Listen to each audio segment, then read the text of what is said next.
Good morning, students. Moving to our next chapter, that is thermodynamic and kinetic aspects of metal complexes. So, इस chapter को आगे detail में deal करने से पहले आपको ये दो टर्म्स क्लियर होनी चाहिए. थर्मोडायनामिक एंड काइनेटिक एस्पेक्ट्स का मतलब क्या है इन मेटल कॉम्प्लेक्सेस. तो देखो, जितने भी हमारे मेटल कॉम्प्लेक्सेस एक्वस सॉल्यूशन में होते हैं या बनते हैं, that is very important in inorganic chemistry या बायोकेमिस्ट्री के अंदर, एनालिटिकल केमिस्ट्री के अंदर ऐसे मेटल कॉम्प्लेक्सेस काफी इंपॉर्टेंस रखते हैं.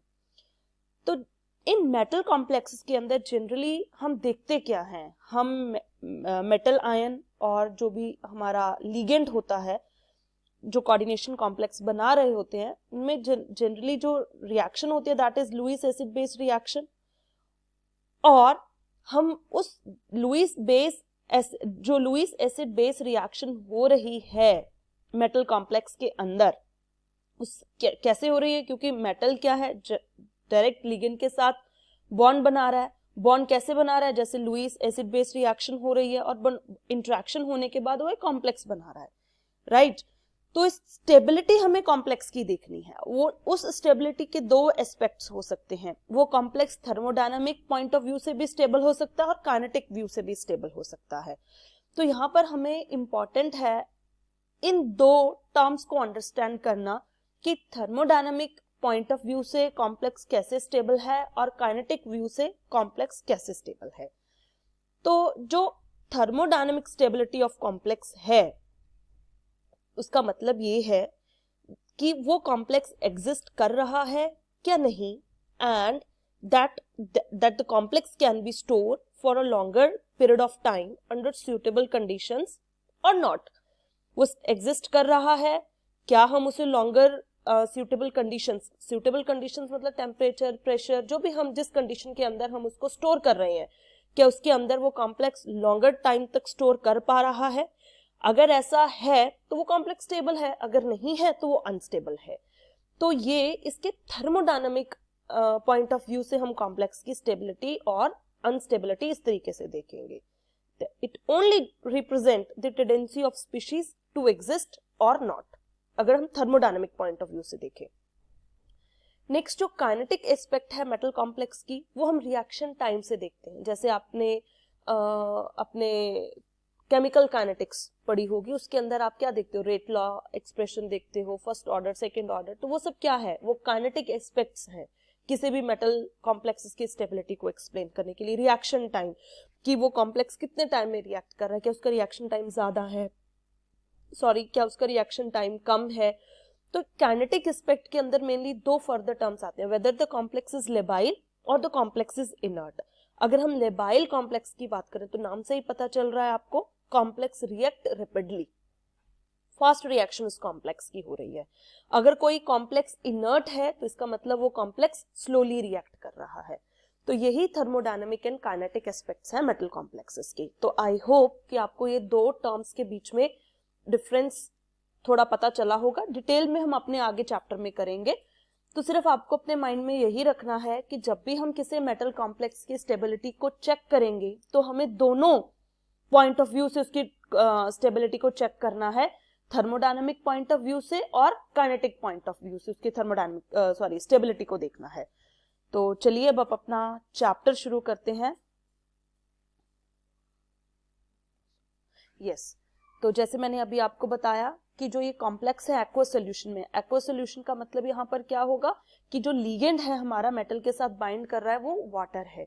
So the formation of complex in aqueous solution is a matter of great importance in biochemistry, inorganic and analytical chemistry. तो इन complexes को हम inorganic जो हम अपनी पढ़ रहे हैं, analytical chemistry और biochemistry में भी ये काफी हद तक अपनी importance रखते हैं. जो important property है metal complexes की, वो इसकी stability है, ठीक है. और जो stability है वो किसके ऊपर depend करेगी कि metal और ligand का nature क्या है और उनकी reaction conditions क्या है. क्लियर.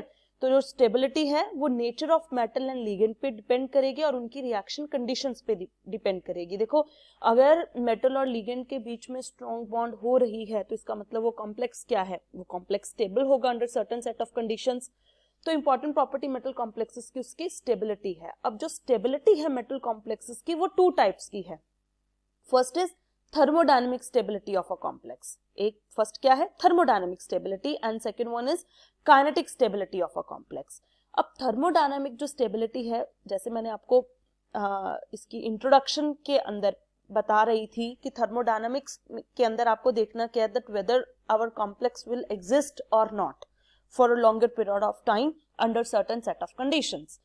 अगर ऐसा है then our complex will be what? Thermodynamic stable. If not, then we can say that it is thermodynamic unstable. So जो thermodynamic stability होगी वो सिर्फ और सिर्फ हम चेक करेंगे इक्विलिब्रियम कंडीशंस के अंदर। इक्विलिब्रियम कंडीशन के अंदर अगर हम किसी कॉम्प्लेक्स की स्टेबिलिटी को चेक कर रहे हैं और कॉम्प्लेक्स हमारा स्टेबल है, तो वो जो स्टेबिलिटी होगी वो थर्मोडायनेमिक स्टेबिलिटी होगी। तो इसके ऊपर आपको ज्यादा इंफोसाइज करके इसीलिए बोल रही हूँ क्योंकि जब भी हम स्टेबिलिटी हम सिर्फ पढ़ तो लेते हैं whether the complex is stable और नॉट, लेकिन हमें ये नहीं पता कि उसकी स्टेबिलिटी किस वजह से है। क्लियर? अगर हम इक्विलिब्रियम के अंदर स्टेबिलिटी को देख रहे हैं तो वो हमारी थर्मोडायनेमिक स्टेबिलिटी होगी। तो यही इसकी डेफिनेशन में है कि that relates with the equilibrium constant and deals with bond energies, stability constants and redox potential. Clear? This is the thermodynamic stability, and what the important thing you have to remember here is that thermodynamic stability is, we check the thermodynamic stability in equilibrium conditions. अगर equilibrium है then we will say that whether our complex will be stable or not. Next stability is the kinetic stability of a complex. As I told you earlier that kinetic stability relates with the rates and mechanism of chemical reaction. तो ये kinetic stability होगी।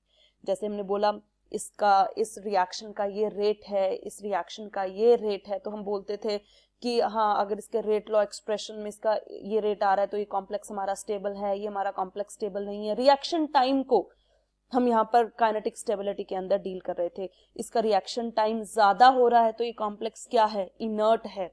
ठीक है, अगर इसका reaction time बहुत कम है, बहुत कम टाइम में ये रिएक्ट कर रहा है, तो ये कॉम्प्लेक्स क्या होगा, लेबाइल होगा। वो आगे मैं टर्म्स लेबाइल और इनर्ट जो है उनको क्लियर करूंगी, लेकिन सिर्फ यही ध्यान रखना है कि काइनेटिक स्टेबिलिटी जो है that deals with the reaction time. तो यहीं पर मैंने लिखा है it relates with the rates and mechanism of chemical reaction.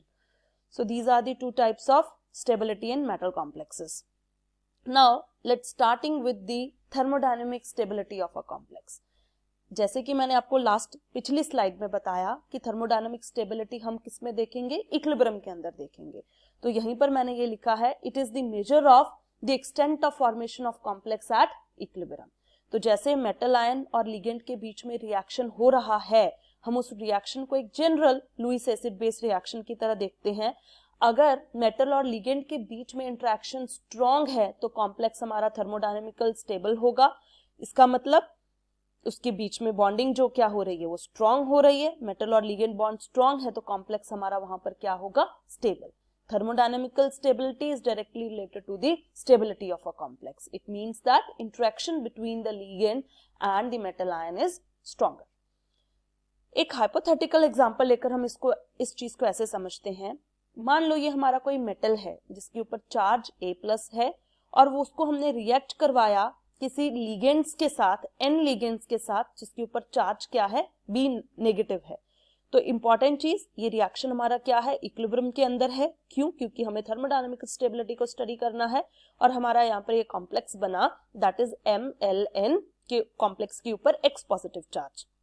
अब आपको मालूम है कि जो X पॉजिटिव चार्ज है वो सम ऑफ मेटल एंड लिगेंड के बराबर ही होगा। दैट इज यहाँ पर मैंने लिख के बताया है X positive is equals to A positive plus number of N और B नेगेटिव के बराबर इसका ओवरऑल चार्ज हो जाएगा। यहाँ पर M क्या है, मेटल है, उसके ऊपर इसकी ऑक्सीडेशन स्टेट मेटल की। N यहाँ पर क्या है, कोऑर्डिनेशन नंबर होगा, जितने नंबर ऑफ लिगेंड्स इसके साथ बाइंड कर रहे हैं वही M का कोऑर्डिनेशन नंबर हो जाएगा। और B उसके ऊपर है लिगेंड के ऊपर नेगेटिव चार्ज और X क्या है, कॉम्प्लेक्स आयन के ऊपर चार्ज। तो एक ये हाइपोथेटिकल एग्जांपल है थर्मोडायनेमिक स्टेबिलिटी को देखने के लिए। अब इस एग्जांपल में जैसे हमने इक्विलिब्रियम कांस्टेंट, किसी भी इक्विलिब्रियम रिएक्शन में जब हम इक्विलिब्रियम कांस्टेंट कैलकुलेट करते हैं तो हम क्या कहते हैं, concentration of product divided by concentration of reactant. तो यहाँ पर भी एक तरीके से इक्विलिब्रियम कांस्टेंट हम निकालेंगे that is concentration of product divided by concentration of reactants. और ये जो इक्विलिब्रियम कांस्टेंट है, हम इसको यहाँ पर स्टेबिलिटी कांस्टेंट बोलेंगे कॉम्प्लेक्स आयन का, जिसको हम बीटा एन से डेजिग्नेट करेंगे। क्लियर? तो beta N is what? Beta N is the stability constant. और जो न्यूमेरिकल वैल्यू होगी बीटा एन की, वो हमें स्टेबिलिटी ऑफ अ कॉम्प्लेक्स के बारे में बताएगी सोल्यूशन के अंदर। तो जितनी ज्यादा बीटा एन की वैल्यू होगी उतना ही कॉम्प्लेक्स हमारा क्या होगा? स्टेबल होगा। तो इसको हम आगे एक एग्जांपल लेकर भी डिस्कस करेंगे कि मैं यहाँ पर बोलना क्या चाह रही हूँ। Higher the value of beta N, higher कौन सी? उसकी न्यूमेरिकल वैल्यू। जैसे मैंने बोला 10⁻10 एक रिएक्शन की वैल्यू, दूसरी रिएक्शन की वैल्यू आ रही है 2 × 10⁻12, 2 × 10⁻20। तो जैसे जैसे बीटा एन की वैल्यू बढ़ती जाएगी वैसे वैसे स्टेबिलिटी जो है हमारे कॉम्प्लेक्स की बढ़ती जाएगी, तो उतना ही ज्यादा हमारा कॉम्प्लेक्स क्या होता जाएगा? स्टेबल होता जाएगा। और ये जो बीटा एन है हम उसको एक्सपेरिमेंटली कैलकुलेट करते हैं। क्लियर? तो एक एग्जांपल के तौर पर हम इसको देखते हैं कि कॉम्प्लेक्स कैसे स्टेबल होगा। तो स्टेबिलिटी कॉम्प्लेक्स मैंने दो निकल कॉम्प्लेक्सेस की कंपेयर की। जो फर्स्ट कॉम्प्लेक्स है मेरा निकल का, वो अमोनिया लिगेंड के साथ है। अमोनिया यहाँ पर यूनिडेंडेंट लिगेंड है और उसकी स्टेबिलिटी कांस्टेंट की वैल्यू 6.1 × 10⁸ है। उसी तरीके से जो मैंने दूसरा कॉम्प्लेक्स निकल का लिया वो इथिलीन डायमीन के साथ कॉम्प्लेक्स बना रहा है और उसकी जो स्टेबिलिटी कांस्टेंट की वैल्यू है दैट इज 4.6 × 10⁸। अगर मैं दोनों वैल्यूज को कंपेयर करूं तो देखो कि जो इथिलीन डायमीन के साथ निकल का कॉम्प्लेक्स बन रहा है उसमें स्टेबिलिटी कांस्टेंट की वैल्यू बहुत ज्यादा है as compare to first one complex. देखो 10⁻18 है और ये 10⁻8 है। इससे हमें साफ साफ पता चल रहा है कि ये बाइडेंडेंट लिगेंड है इथिलीन डायमीन और ये कॉम्प्लेक्स स्टेबल होगा बाइडेंडेंट वाला एज कंपेयर टू यूनिडेंडेंट लिगेंड। ये आगे मैं फैक्टर्स में बताऊंगी कि ऐसा क्यों, लेकिन फिलहाल आप इतना ही देखो कि चिलेशन की वजह से इस कॉम्प्लेक्स की ज्यादा स्टेबिलिटी बन रही है। और चिलेशन क्या होता है? रिंग फॉर्मेशन हो जाना। रिंग फॉर्मेशन कौन से लिगेंड्स बनाएंगे? जो चिलेटिंग लिगेंड्स होंगे। चिलेटिंग लिगेंड कौन से होंगे? जिन लिगेंड्स में दो या दो से ज्यादा डोनर एटम्स हो, बाइडेंडेंट, ट्राइडेंडेंट या मल्टीडेंडेंट लिगेंड्स हो, वो ही चिलेटिंग रिंग्स यहाँ पर रिंग्स यहाँ पर बनाएंगे और चिलेशन इफेक्ट यहाँ पर शो करेंगे। तो इसी वजह से इसकी स्टेबिलिटी या कॉम्प्लेक्स की क्या है? ज्यादा है। ये तो हमें मालूम था इथिलीन डायमीन वाला कॉम्प्लेक्स स्टेबल होगा, लेकिन हमें यहाँ पर पढ़ना क्या है? Thermodynamic stability. तभी मुझे बीटा एन की वैल्यू यहाँ पर चाहिए। मैं बीटा एन से आपको एक्सप्लेन करना चाहती हूँ यहाँ पर कि जितनी ज्यादा बीटा एन की वैल्यू होगी उतनी ही ज्यादा हमारे कॉम्प्लेक्स की स्टेबिलिटी होगी। रीजन उसके बहुत सारे हो सकते हैं, यहाँ पर जो एक रीजन है वो चिलेशन का रीजन है। क्लियर?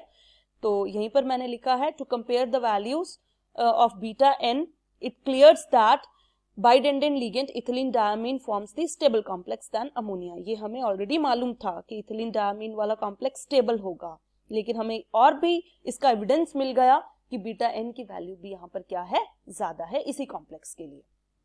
तो जो स्टेबिलिटी है कॉम्प्लेक्स की सोल्यूशन के अंदर, वो हमें किसके बारे में बता रही है? Degree of association. बिल्कुल डिग्री ऑफ एसोसिएशन के बारे में बता रही है, क्योंकि किस तरीके से मेटल और लिगेंड के बीच में बॉन्डिंग होगी, यही तो डिग्री ऑफ एसोसिएशन होती है। जितनी ज्यादा इनके बीच में बॉन्डिंग होगी उतना ही हमारा कॉम्प्लेक्स क्या होगा? स्टेबल होगा। उतने मतलब कि जितने ज्यादा एक्सटेंड में ये एसोसिएट करेंगे, स्ट्रॉन्ग एसोसिएशन होगी, तो हमारा कॉम्प्लेक्स उतना ही क्या होगा? स्टेबल होगा। लेकिन किस स्टेट के अंदर हमें ये देखना है? इक्विलिब्रियम स्टेट के अंदर देखना है। तो यही है the stability of a complex in a solution tells about the degree of association between the metal ion and the ligand in state of equilibrium. Okay, next the magnitude of stability constant tells quantitatively about the stability of the complex. जैसे कि beta N की value ज्यादा है तो हमारा complex भी क्या है? ज्यादा स्टेबल है। तो मैग्नीट्यूड स्टेबिलिटी ऑफ कॉम्प्लेक्स, जो मैग्नीट्यूड है स्टेबिलिटी कांस्टेंट की, वो हमें क्या बता रही है? डायरेक्टली स्टेबिलिटी ऑफ कॉम्प्लेक्स के बारे में ही बता रही है। क्लियर? और जो रेसिप्रोकल होगा स्टेबिलिटी कांस्टेंट का, हम उसको डिसोसिएशन कांस्टेंट बोलेंगे। ये भी हमें स्टेबिलिटी ऑफ कॉम्प्लेक्स के बारे में ही बताएगी, क्योंकि रेसिप्रोकल है। जितना ज्यादा हमारा स्टेबिलिटी कांस्टेंट की वैल्यू होगी उतनी ही कम हमारे डिसोसिएशन कांस्टेंट की वैल्यू होगी और उतना ही स्टेबल हमारा कॉम्प्लेक्स होगा। तो हम इसको ऐसे बाइंड अप कर सकते हैं, more the stability of a complex, stability constant of a complex, lesser will be the value of the dissociation constant, more will be the stability of a complex. Clear? Okay. So tells about the stability. So moving ahead, मैंने ये example लिया silver का ammonia के साथ और इसने एक complex बनाया, राइट, इक्विलिब्रियम में. तो उसी तरीके से हमने इसका बीटा एन कैलकुलेट किया एक्सपेरिमेंटली. तो beta N founds to be 1.67 into 10 raised to the power 7, right. तो इसका डिसोसिएशन जो कांस्टेंट है, as I told you earlier, the dissociation constant is what? This is reciprocal of the stability constant. So here's the stability constant is 1.67 into 10 raised to the power 7. So its dissociation constant comes out to be reciprocal of this value and it is 6 into 10 raised to the power minus 8. तो मैंने आपको पीछे भी यही बताया था, more the value of beta n, lesser is the value of the dissociation constant and greater is the stability of a constant. तो इन दोनों के बीच में इनवर्स रिलेशन है. क्लियर? कुछ और एग्जांपल्स हम कंसिडर करते हैं स्टेबिलिटी कांस्टेंट को एक्सप्रेस करने के लिए. जैसे मैंने ये लिगेंड मेटल लिया, मेटल के साथ 4 ligands in equilibrium state and it results in the formation of this complex. ठीक है, where m is the metal and 4l is the what? The number of ligands and ml4 is the our complex. So beta 4 की value यहाँ पर क्या हो जाएगी? क्योंकि beta 4 क्यों यूज किया, जैसे मैं आपको स्टेप वाइज में आगे बताऊंगी.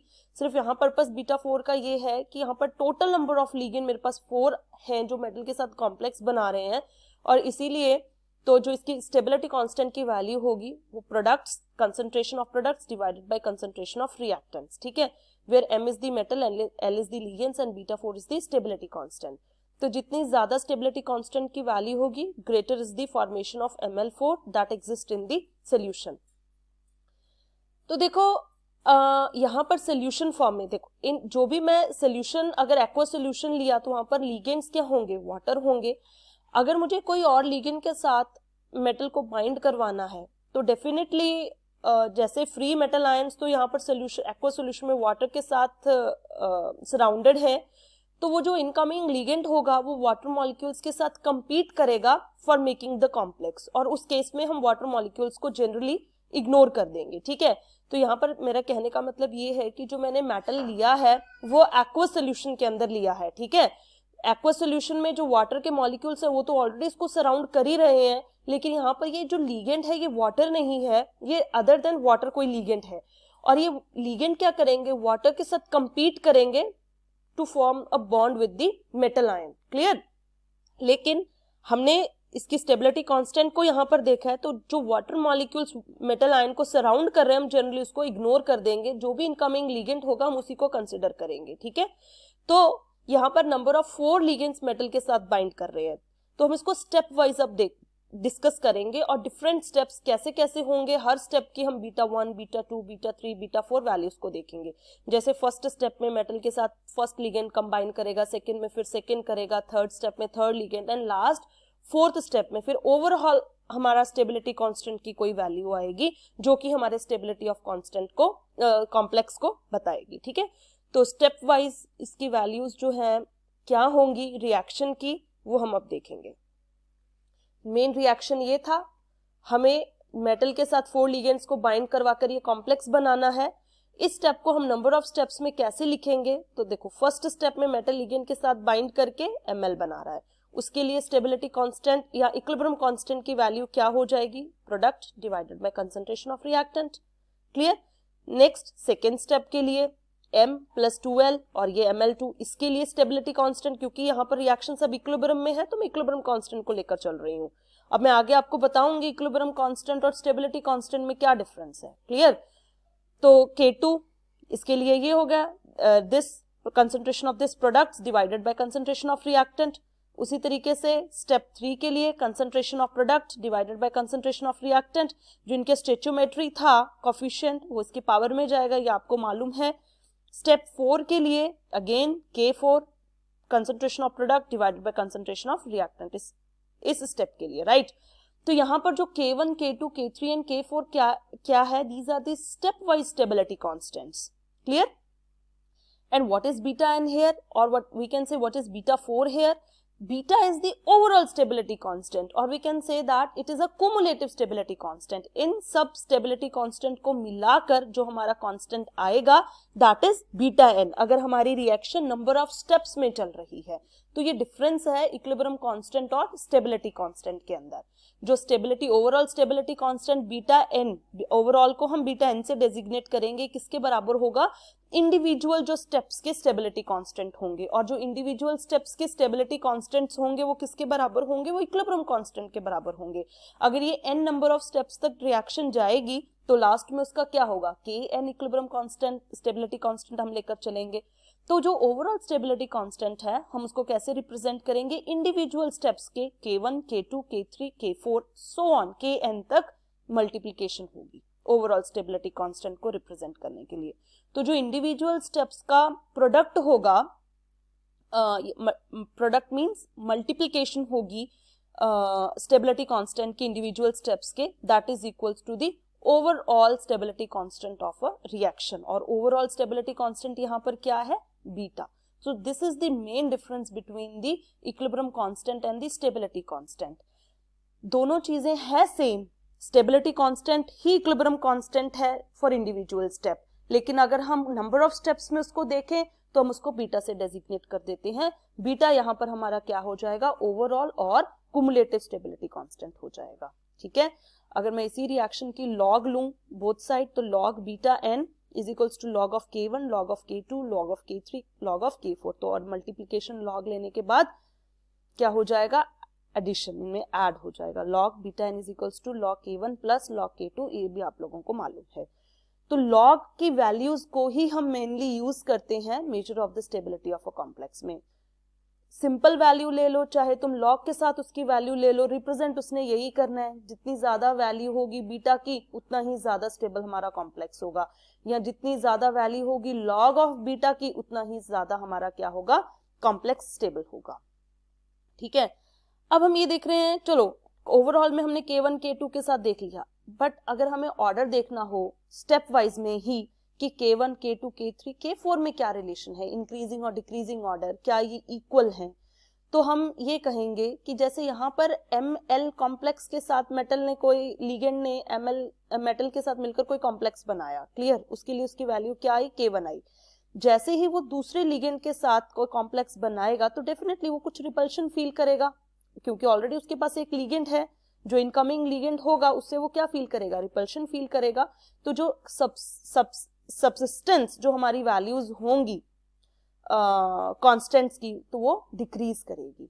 तो k1 सबसे ज्यादा, फिर k2 क्योंकि इसके पास ऑलरेडी एक लिगेंड है और इनकमिंग लिगेंड अप्रोच कर रहा है, रिपल्शन। फिर k3 उससे कम हो जाएगी क्योंकि यहाँ पर दो लिगेंड थे k2 में, k3 बनाने के लिए एक इनकमिंग लिगेंड एक और आया, तो इस वजह से k3 और कम हो जाएगा, and so on till kn। तो as we know metal is already coordinated to a ligand, it repels an incoming ligand, so the value of stepwise stability constant decreases in a given order। तो हम k1 k2 को यहाँ पर क्या बोलेंगे? stepwise stability constants बोलेंगे। ठीक है, these are nothing but the equilibrium constant, and beta n को हम यहाँ पर क्या बोल रहे हैं? ओवरऑल और cumulative stability constant बोल रहे हैं। ठीक है, तो अगर मुझे बीटा n रिएक्शन की लिखनी होगी तो उसके अंदर मैं ये n को इंक्लूड करूंगी, नंबर ऑफ, जैसे हम स्टेप्स में नहीं, टोटल जितने भी हमारे लिगेंड्स कंबाइन हो रहे थे मेटल आयन के साथ। देखो मैंने आपको उस स्लाइड में बताया था कि एक्वस सॉल्यूशन के अंदर ये चीज लिखी ना, water molecules are generally ignored, क्योंकि एक्वस सॉल्यूशन में ही हम नंबर ऑफ लिगेंड्स को ऐड कर रहे हैं। तो यहाँ से वाटर मॉलिक्यूल रिप्लेस होते जाएंगे और उतने ही n जो है आते जाएंगे। जितने नंबर ऑफ वाटर मॉलिक्यूल्स हैं उतने ही नंबर ऑफ लिगेंड्स यहाँ पर आएंगे, और n वाटर मॉलिक्यूल्स हमारे यहाँ से मिक्सचर में होंगे, कॉम्प्लेक्स से रिमूव हो जाएंगे। क्लियर? तो ओवरऑल इसकी बीटा n की वैल्यू क्या होगी?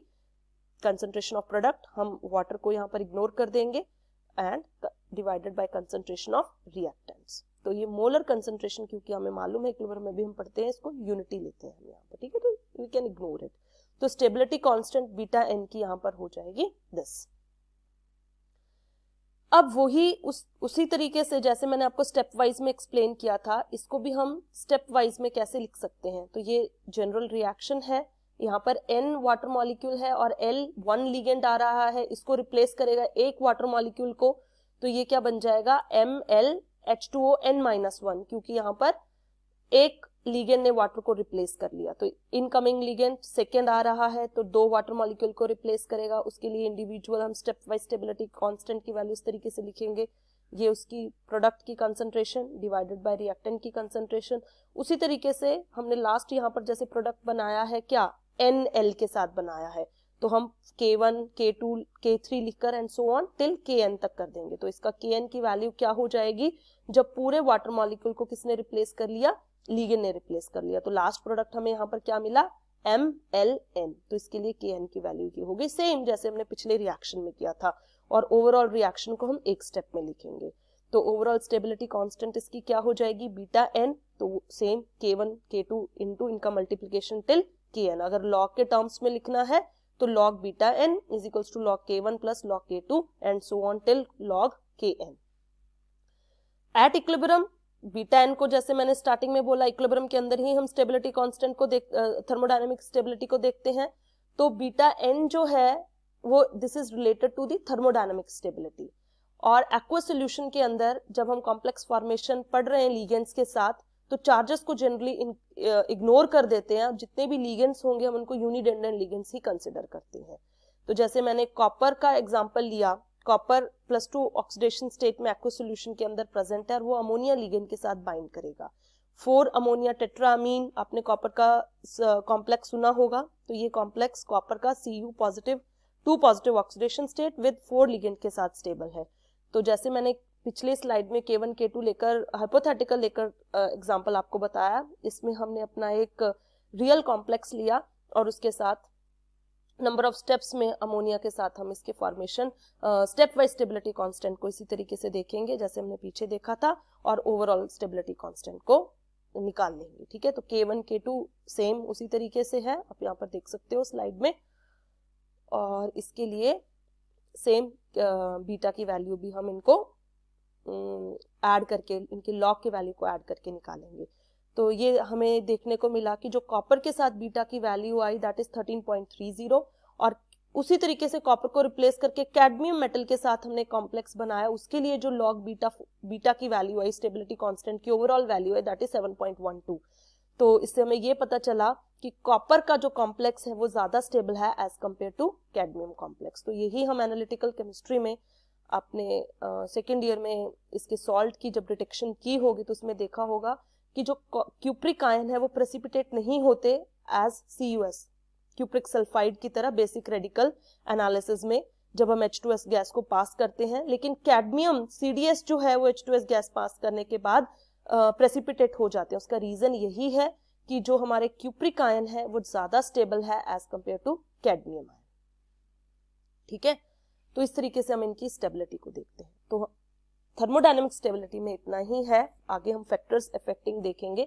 आपको इसके अंदर याद क्या रखना है, मेन जो चीज है दैट इज डिसोसिएशन और इंस्टेबिलिटी कांस्टेंट क्या होता है, स्टेबिलिटी कांस्टेंट क्या होता है, इन दोनों के बीच का रिलेशन क्या होता है। हमने बोला डिसोसिएशन और इंस्टेबिलिटी कांस्टेंट रेसिप्रोकल है एसोसिएशन या स्टेबिलिटी कांस्टेंट के, और दूसरी बात greater the value of stability constant, greater will be the stability of a complex and lower the value of instability or dissociation constant की वैल्यू से इनका इनवर्स रिलेशन है। थर्ड थिंग इज जितनी ज्यादा log बीटा की value होगी complex की stability भी नो उतनी ही ज्यादा होगी, लेकिन हम ये मानकर चलते हैं कि अगर 8 से log बीटा की वैल्यू ग्रेटर है तो वो कॉम्प्लेक्स हमारा जनरली क्या होगा, स्टेबल कॉम्प्लेक्स होगा। क्लियर, तो आपको इसके अंदर कुछ ये फैक्टर्स देखने हैं। तो नेक्स्ट जो हम अपना टॉपिक लेंगे that is the kinetic stability of a complex. तो ये आपको मैं नेक्स्ट लेक्चर में काइनेटिक स्टेबिलिटी करवाऊंगी और इसके अंदर इसके फैक्टर्स जो अफेक्टिंग है थर्मोडायनेमिक एंड काइनेटिक स्टेबिलिटी के, वो तो बहुत ही इंटरेस्टिंग है। सिर्फ आपको इसमें एक तरीके से डराइव ही करना है, डेरिवेशन भी कुछ नहीं है, जनरली K1 K2 की वैल्यू ही निकालनी है, फिर ओवरऑल वैल्यू। आपको एग्जाम में पूछते हैं that what is the difference between step wise and overall stability constant, तो आपको इसी तरीके से एग्जांपल देकर ही एक्सप्लेन करना होगा कि इनके बीच में डिफरेंस क्या है। ठीक है, ये पूछेंगे व्हाट इज थर्मोडायनेमिक स्टेबिलिटी, तो आपको वो बतानी होगी, डिसोसिएशन कांस्टेंट के बारे में बताना होगा। ठीक है, तो आप ये लोग आप यहाँ से इसको कर लीजिएगा। Okay, thank you.